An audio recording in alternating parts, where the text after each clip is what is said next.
So let's do an episode about a few tips, like 5 tips for new dads. Just for dads in this episode because Phoebe's driving, so we're not going to bother her too much. But she can kind of chime in and say yes, no, you're talking out of your butt. But I think number 1 would be sleep. Get as much sleep as you can, because you're going to be up every like 2 to 3 hours for the next at least like 8 weeks. Hopefully less, but for us it was around 8 to 10 weeks till Kono became a little bit better. And then when it happens, it's like that. Like you just get, she just gets better, and then all of a sudden you can sleep for 4 or 5 hours, and then eventually it just keeps improving. So don't lose hope, I would say, in the first two months, because it's like boot camp. It's gonna be like so bad, like, and you're not even gonna think it's bad, right? But it's gonna be bad. Like I remember they told me in the hospital. Now, when they kind of release you, discharge you with the baby, they give you some tips, and like, whatever you do not shake the baby. And I'm like, I remember thinking, like, why in the world would I be wanting to shake a baby, right? Man, fast forward like 4 weeks later, when it's like 5 in the morning, you just pass out, right? Like, oh man, you're like, I haven't slept for like 20 hours or something, and then all of a sudden you pass out, and then like 2 seconds later, boom, the crying starts. You're alone. Frustration hits you, and you're like just fuming inside, right? And I'm like, okay, this is what they were talking about. Relax, Greg. Take a deep breath. Like, it's gonna hit you. I think that's why they tell everyone, because I think it's a normal thing of just dealing with like the stress, right? So definitely don't shake babies, but get ready to wanting to be shaking some babies at certain times, okay? And that is due to like lack of sleep and lack of just acknowledgement of what time of day it is, or what day it is of the week, or what week of the month it is. You're gonna lose track of time completely. So the first 2 months are pretty bad. And another tip would be do stuff if you're not a single parent. Hopefully you're not a single parent. I have no idea how single parents would do this. Big props to single parents. We kind of messed up because we tried to do everything together.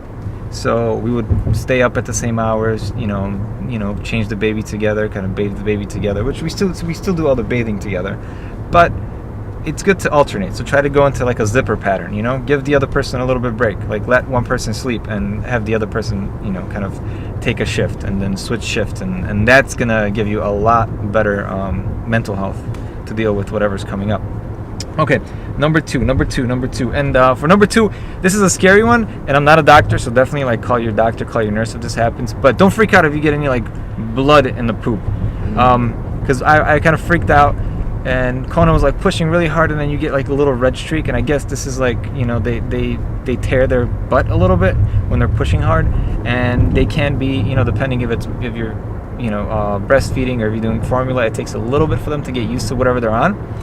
And it happened to us like a couple of times, right? We had like a week where she was just bleeding a lot, not a lot, but every like 6 poops there would be like a little streak. If you see like I don't know, I guess call your nurse. I'm not going to get into details, and I don't want to get sued for giving you guys bad advice, but it's fairly normal, they told us. So don't freak out. Babies are not getting colon cancer or anything like that. It's just their bodies are not used to it. Okay, next one.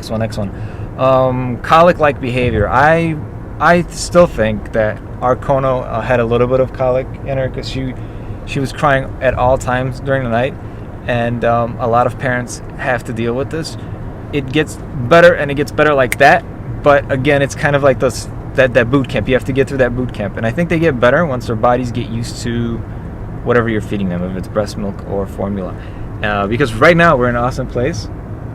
She's only 3 months old, and she can sleep like 8 to 10, sometimes 11 hours, which is amazing. And I kind of looked into this. I didn't tell you, and that's because their bodies got used to whatever they're eating.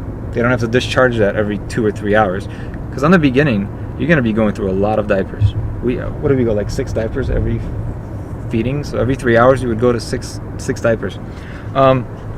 Okay, so I think that was like number 3.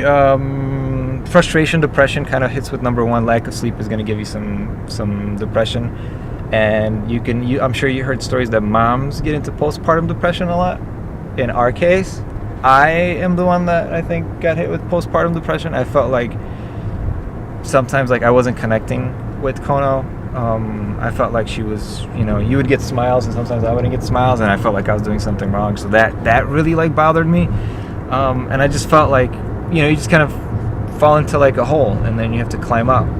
So it totally gets better. It totally gets better. Later on, you look around and then you realize that you are the one that knows this baby best, not your friends or your brother or sister or your grandma's. You just know that, oh, me and mom have the best connection with this little person, and you get there by trial and error and stuff like that. But anyways, just keep your spirits up, because you need that.